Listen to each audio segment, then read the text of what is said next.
Times news channel देख रहे आप सभी दर्शकों का बहुत बहुत स्वागत है। मैं हूं रमनदीप कौर। इस वक्त की बड़ी खबर आ रही है प्रयागराज से। क्या है पूरा मामला, देखने के लिए बने रहिए हमारे साथ। संगम नगरी प्रयागराज के शहर सिविल लाइंस महात्मा गांधी मार्ग और सरोजनी मैडम क्रॉसिंग पर स्थापित ऑल सेंट्स गिरजाघर गौथिक वास्तुकला का उत्कृष्ट उदाहरण है।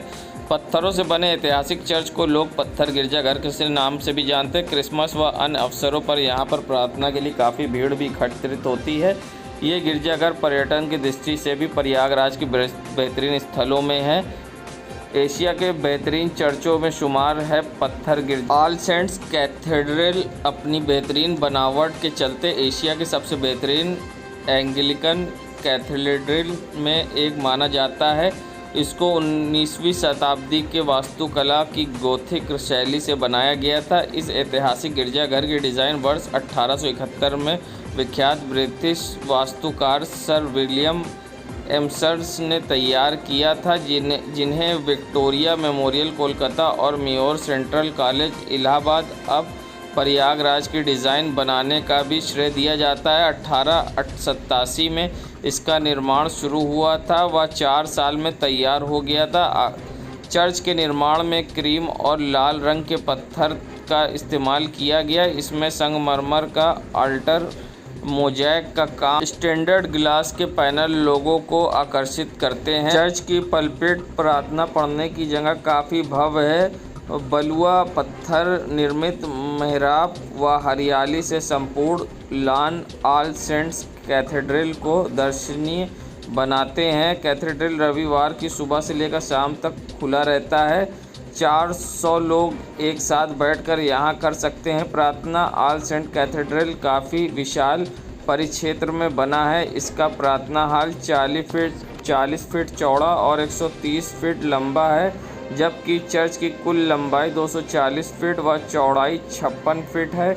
इसमें एक साथ 400 लोग बैठकर प्रार्थना कर सकते हैं। इसमें प्रवेश के लिए दक्षिण व उत्तर दिशा में 2 दरवाजे, इनमें 3 टावर बने हैं, जिसमें तत्कालीन इंग्लैंड की महारानी विक्टोरिया को भी एक टावर समर्पित है। चर्च की इमारत के चारों तरफ पेड़ और फूल लगे हैं, जिससे इमारत की खूबसूरती और भी बढ़ाते। यूरोपियन वास्तुकला की एक खास शैली है गौथिक।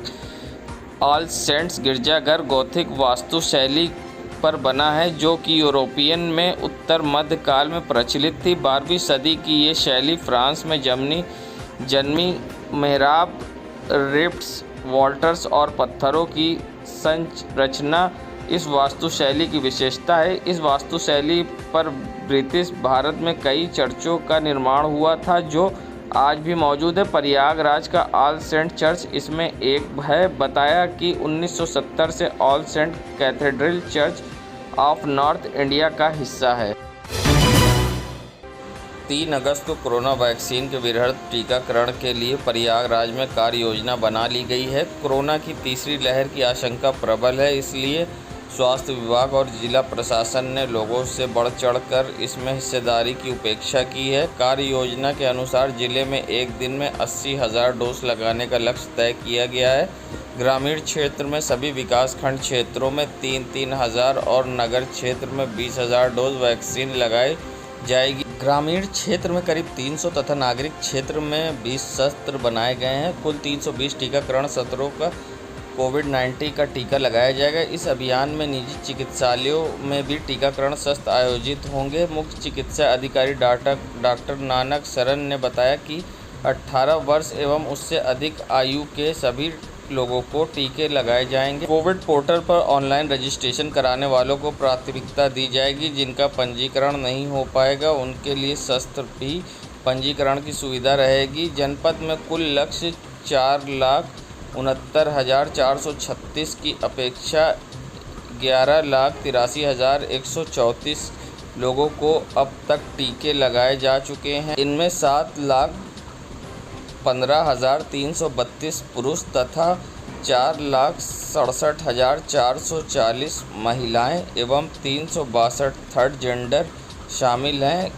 इसमें 11,83,134 में 10,72,742 को कोविडशील्ड और 1,10,392 को कोवैक्सीन की डोज लगाई गई है। संगम नगरी प्रयागराज के कटेरा दरियाबाद का ये नज़ारा है, जहां पर आप देख सकते हैं सीवर लाइन का पानी किस तरह से बह रहा है। और सबसे बड़ी बात, ये हकीकत बयां करता है स्वच्छ भारत अभियान नमी गंगे की। और ये गंदा पानी सीधा जाके गिर रहा है यमुना बरगद घाट पे। और आप देख सकते हैं यहाँ पर कई लोग तो मछली भी पकड़ रहे हैं, मगर गंदगी और आवारा जानवर किस तरह से यहाँ पर टहल रहे हैं। और स्वच्छ भारत अभियान और नगर निगम की पोल खोलकर रख देता है ये वीडियो। और आप देख रहे हैं यहाँ पर गंदगी के अंबार और किस तरह से यमुना में गिरता नाले का गंदा पानी सीधा ये यमुना में जाके मिल रहा है। और प्रयागराज में तीनों नदियों का संगम होता है, जिसमें यमुना, गंगा और सरस्वती अदृश्य में जा रहा है ये पानी और गंदगी मिल रही है। और वहीं पर लोग लाखों श्रद्धालु डुबकी लगाते हैं। और स्वच्छ गंगा की बात कही जाती है, स्वच्छ जल की, मगर उसकी हकीकत कुछ और ही है। और किस तरह से यमुना में गंदा पानी गिर रहा है ये आप अपनी स्क्रीन पर देख सकते हैं। ना ही सरकार को इसकी फ़िक्र है, मगर सारे दावे कागज़ों में सीमित है, क्योंकि सरकार का एजेंडा भी कुछ यही है। मगर आप देख सकते हैं ये हकीकत। यहाँ पर तो फिलहाल कोई मशीनों से नहीं लगाई गई थी, बस पन्नी 2-4 तो बिछा दी गई थी और बोरी लगा दी गई थी। तो उसके बाद ट्रैक्टर लकड़ी का बना के लगा दिया था, 2-4 दिन में वो भी गिर गया। तो ये गंदा पानी नाले का जाता है यमुना में सीधा जाता है, ये तो जमुना में सीधा जाता है। क्या नाम है आपका? चालू। बढ़ते जल स्तर पर संगम तट पर रहने वालों की संकटें बढ़ती जा रही हैं और पानी भी जल स्तर तेज़ी से बढ़ता जा रहा है। गंगा यमुना दोनों के ही पानी अब तेज़ी से बढ़ रहे हैं, जिसको लेकर अब संगम तट पर रहने वाले चिंतित दिख रहे हैं। आप देख सकते हैं किस तरह से पानी बढ़ रहा है और पानी अब बढ़कर सड़कों पर राम घाट तक आ गया, जहां पर गंगा हरियर आरती हुआ करती थी, जहां पानी पूरा सूख गया था। मगर अब पानी फिर से एक बार संगम तट पर आ रहा है और बहुत ही करीब हनुमान मंदिर के। जल्द ही लेटे हनुमान मंदिर में हनुमान जी का जल अभिषेक करा सकती हैं गंगा। और आप देख सकते हैं किस तरह से लोग अपना सामान हटाने में जुटे हुए हैं। संगम नगरी प्रयागराज में जहां शुक्रवार को सब्जी के रेट में गिरावट थी, तो वहीं शनिवार से फिर रेट बढ़ना चालू हो गया। और आज सब्जियों की बिक्री में गिरावट दर्ज की जगह दाम में कुछ तेज़ी हुई है। बारिश के कारण हरी सब्जियों की फसल खराब होने के कारण रेट में वृद्धि हुई है। टमाटर के दाम कुछ गिरावट हुए थे, इसके साथ फुटकर सब्जियों के रेट भी असर पड़ा है। हालांकि फुटकर सब्जियों में तेज़ी पहले से बनी है, तो अब और तेज़ होती जाएगी, क्योंकि फुटकर परवल 40 रुपये किलो, कद्दू 30 रुपये किलो, लौकी 20 रुपये किलो, प्याज 30 रुपये, 40 रुपये किलो टमाटर, अरुई 30 रुपये, बैगन 40 रुपये, आलू 20 रुपये से 25 रुपये किलो, नेनुआ 30, तो करेला 40-50 रुपये किलो तक बिक रहा है। वहीं सब्ज़ी व्यापारी का कहना है कि सब्ज़ी की बिक्री में काफ़ी गिरावट हुई है। बिक्री कम होने की वजह से फुटकर दुकान में भी ग्राहकों की कमी रही। सब्जियों के दाम में बढ़ोतरी हुई है। हरी सब्जी के दाम में तेज़ी से बारिश की वजह के कारण सब्जियों की फसल खराब होने के कारण बाहर से सब्जियों के आने माल भाड़ा लगना भी है और सब्जियों के रेट में दाम बढ़े हैं। बारिश वजह से है, बारिश हो रही, बाहर से माल नहीं आ रहा और बाहर की भी माल खराब हो चुका है, इसलिए जो महंगाई जो है बढ़ रही है। यहाँ लोकल सब्जी किसान नहीं ला रहे बारिश की वजह से। तो 2 दिन पहले तो सब्जी का दाम कम था। हाँ, कम था। अब कुछ सब्जी ऐसी है कि यहाँ जो 45 लोग हैं, 1 रुपया सामान 2 रुपया देते तो हम लोग क्या करेंगे। तो सामान पीछे से अब महंगा आ रहा है। हाँ, पीछे भी महंगा मिल रहा है हम लोगों को। तो बारिश की वजह से। हाँ, बारिश। क्या नाम है? हमारा राजकुमार। संगम नगरी प्रयागराज, अब जहां लगातार राजनीतिक पार्टियां प्रयागराज में आने का सिलसिला चालू हो गया 2022 के चुनाव को लेकर, तो आज ऑल इंडिया मजलिस इत्तेहादुल मुस्लिमीन के लीगल सेल के अध्यक्ष आरिफ इकबाल ने जानकारी देते हुए बताया कि आगामी 17 अगस्त को सांसद बैरिस्टर असदुद्दीन ओवैसी MIM के राष्ट्रीय अध्यक्ष प्रयागराज आ रहे हैं और साथ ही पार्टी के कई कार्यक्रम को लेकर वो यहाँ पर रहेंगे और पार्टी के मजबूत सदस्यों से भी बात करेंगे और यहाँ के बुद्धिजीवियों से भी मिलेंगे और साथ ही चुनाव में सीट पर इलेक्शन लड़ाने की भी रणनीति तय होगी। आइए सुनाते हैं क्या कहना है आरिफ इकबाल। आगामी 17 अगस्त 2021 को ऑल इंडिया मजलिस इत्तेहादुल मुस्लिमीन AIMIM के राष्ट्रीय अध्यक्ष और पार्टी के प्रदेश अध्यक्ष उत्तर प्रदेश के जनाब हाजी शौकत अली के साहब के साथ हमारी पार्टी के सुप्रीमो का प्रयागराज इलाहाबाद दौरा है। इस दौरे विधानसभा चुनाव 2022 के मद्देनज़र उत्तर प्रदेश के किन किन विधानसभा सीटों पर पार्टी मजबूत स्थिति में, यहाँ के कार्यकर्ताओं से, यहाँ के उलेमाओं से, बुद्धिजीवी से और अधिवक्ताओं से एक डेलीगेशन से मुलाकात करेंगे, फीडबैक लेंगे और आगे उन्हीं के फीडबैक और मद्देनज़र जिन सीटों पे हमारी मजबूत स्थिति में है, हमारा संगठन मजबूत है, लीगल सेल का, यूथ का, मेन बॉडी का, जहाँ भी और जिन ग्रास रूट पे जहाँ हम लोगों ने काम किया, आवाम के मुद्दों को लेकर, आवाम के मसले मसाइल को लेकर हम लोग लगातार 4.5 साल सड़क से लेकर सदन तक हर मुद्दे पर लड़े हैं। पार्टी के सुप्रीमो फीडबैक के बाद पार्टी सुप्रीमो पार्टी के प्रदेश अध्यक्ष हाजी शौकत अली साहब निर्णय लेंगे कि किन किन सीटों का मजबूती से चुनाव लड़ेंगे और हम इसकी आज से उनके आगमन की तैयारी, जोरदार तैयारी के आगमन की तैयारी में जुट गए हैं और सभी लीगल सेल के हम कार्यकर्ताओं से, मेन बॉडी, यूथ, सभी लोग एकजुट होकर कार्यक्रम को सफल बनाने की अपील है। संगम नगरी प्रयागराज की क्राइम ब्रांच को मिली बड़ी कामयाबी, जहां शिवकुटी थाने में 9.5 लाख के फ्रॉड का मामला दर्ज था।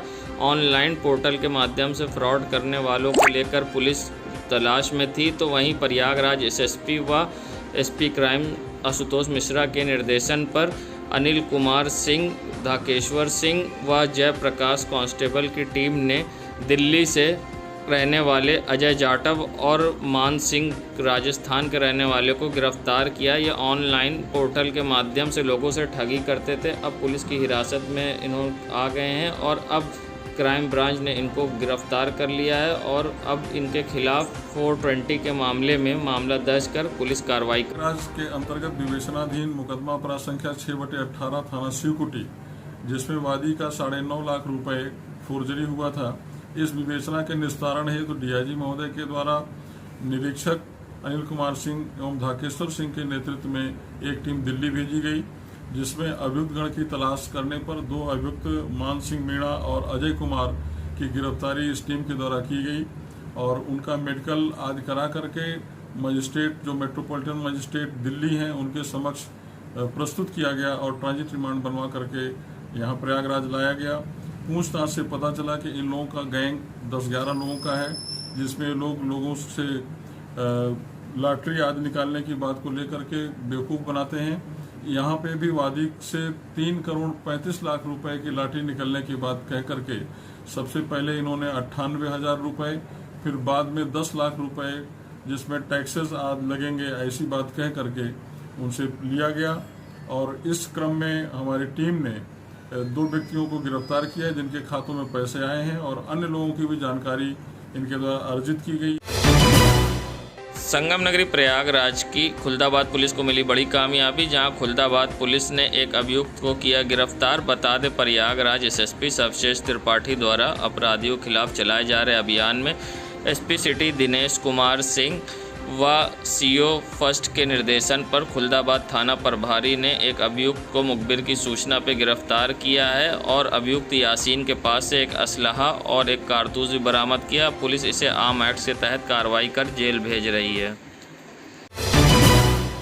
संगम नगरी प्रयागराज की मुट्ठीगंज पुलिस को मिली बड़ी कामयाबी, जहां मुट्ठीगंज पुलिस ने 2 जुआ खेलने वाले अभियुक्त को किया गिरफ्तार। बता दें, प्रयागराज SSP सर्वश्रेष्ठ त्रिपाठी द्वारा चलाए जा रहे अपराधियों के खिलाफ अभियान में SP सिटी दिनेश कुमार सिंह व CO बैराना आस्था जायसवाल के निर्देशन पर मुट्ठीगंज थाना प्रभारी ने जुआ खेल रहे 2 लोग को किया गिरफ्तार। बता दें, जुआ खेलने वाले अनुज केसरवानी और इश्तियाक को गिरफ्तार कर अब जुआ अधिनियम के तहत कार्रवाई कर पुलिस भेज रही जेल।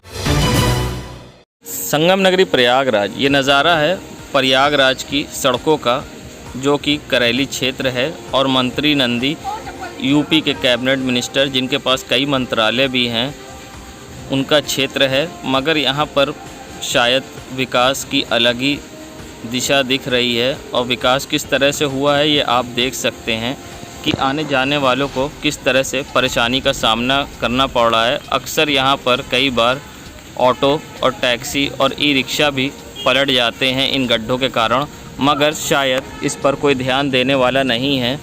विकास के सारे दावे कागज़ों में सीमित हैं, जो बताए नहीं दिखाए जा रहे हैं। जो कि हकीकत कुछ और ही बयां करते हैं बीजेपी सरकार के विकास की। और आप देख सकते हैं सड़क किस तरह तालाब बन चुकी है, मगर इस पर कोई ध्यान देने वाला नहीं है। मानो जैसे यहाँ पर विकास बहुत अच्छे से हुआ हो और सड़कें सारी गड्ढा मुक्त हों। सरकार के 4.5 साल पूरे होने के करीब हैं, मगर यहाँ पर आज तक सड़कें गड्ढा मुक्त नहीं हो पाई और सड़कें तालाब बनी हैं और लोगों को आने जाने में परेशानी का सामना करना पड़ता है। सड़क बहुत ख़राब है और यहाँ की सड़क ख़राब होने से बहुत ख़राब है हिसाब किताब। तो लोग गिरते पड़ते भी हैं। हाँ, गिरते पड़ते हैं, बहुत खड्डा खुड्डा है, आप खुद देख लीजिए। कब से नहीं बनी है? अरे ये कई साल से नहीं बनी। तो कोई सुनवाई नहीं हो रही है? कोई सुनाई नहीं। क्या नाम है आपका? हमारा नाम इनाम अली है। खुलदाबाद पुलिस को मिली बड़ी कामयाबी। खुलदाबाद पुलिस ने एक अभियुक्त को किया गिरफ्तार। बता दें प्रयागराज एसएसपी सर्वश्रेष्ठ त्रिपाठी द्वारा अपराधियों के खिलाफ चलाए जा रहे अभियान में एसपी सिटी दिनेश कुमार सिंह व सीओ फर्स्ट के निर्देशन पर खुलदाबाद थाना प्रभारी ने मुखबिर की सूचना पर अभियुक्त आकिब को गिरफ्तार किया, जिसके पास से 2 अवैध देसी बम बरामद हुए हैं। अब पुलिस इसे हिरासत में लेकर विस्फोटक अधिनियम के तहत कार्रवाई कर जेल भेज रही है। संगम नगरी प्रयागराज के करैली थाना क्षेत्र के ये अकबरपुर क्षेत्र का नज़ारा है, जहां पर आप देख सकते हैं पोल से लेकर बिजली के तार घर के सामने से किस तरह दरवाजे तक लटक रहे हैं और शायद बिजली विभाग को इसकी परवाह नहीं है। बरसात का दिन है और अक्सर लोगों का कहना है कि यहाँ अर्थिंग भी पोल में आ जाती है, मगर कोई यहाँ पर कार्रवाई नहीं हो रही है और कई बार इसकी शिकायत बिजली विभाग से भी की गई है। लोगों की माने तो शिकायत के बाद भी बिजली विभाग ने कार्रवाई नहीं करी या बिजली विभाग किसी बड़ी दुर्घटना के इंतज़ार में है। अगर जल्द ही इस पर कोई कार्रवाई नहीं की गई तो इस क्षेत्र में कोई बड़ा हादसा हो सकता है। लाइट का तार लटका हुआ है, इससे कोई अनहोनी हो सकती है, इसकी खबर हमें पावर हाउस के जो एक्सचेंज को दिए, तो सिर्फ वो झूठा आश्वासन दे रहे हैं और कोई कानूनी आप खुद देख सकते हैं कि कोई हादसा हो सकता है, बिल्कुल छू रहा है और इसमें अर्थिंग आ जाती है। एक घटनाएँ हो चुकी हैं, लेकिन पावर हाउस के लोग कोई इंटरेस्ट लेने के लिए तैयार। क्या नाम है आपका? कुतुबुद्दीन खान समझते हैं। संगम नगरी प्रयागराज की ये नज़ारा है करैली की इंडियन बैंक के सामने रिद्धि सिद्धि से मस्तान मार्केट की ओर जाने वाले रास्ते का। और आप देख सकते हैं सड़क पर स्ट्रीट लाइट तो लगी हैं, मगर शो पीस के लिए यहाँ लाइट नहीं जलती। यहाँ से चंद कदम की दूरी पे एक्सिस बैंक भी है और वहाँ पर भी सारी स्ट्रीटेड लाइट लाइन से पूरी बंद है। ना ही नगर निगम को इसकी परवाह है, ना ही क्षेत्रीय पार्षदों को। और सबसे बड़ी बात, इस रोड पर कई बैंक और एटीएम है, जिसके बाद भी स्ट्रीट लाइट जलने ना जलने से सड़कों पर अंधेरा रहता है और किसी टाइम बड़ी दुर्घटना हो सकती है। और सबसे बड़ी बात, आने जाने वाले लोगों को भी परेशानी और दिक्कत का सामना करना पड़ता है, मगर सारे दावे विकास के कागज़ों में सीमित हैं। ना ही यहाँ के पार्षदों को इसकी परवाह है और ना ही नगर निगम की। देश दुनिया की खबरों के लिए world media times news channel को सब्सक्राइब करें।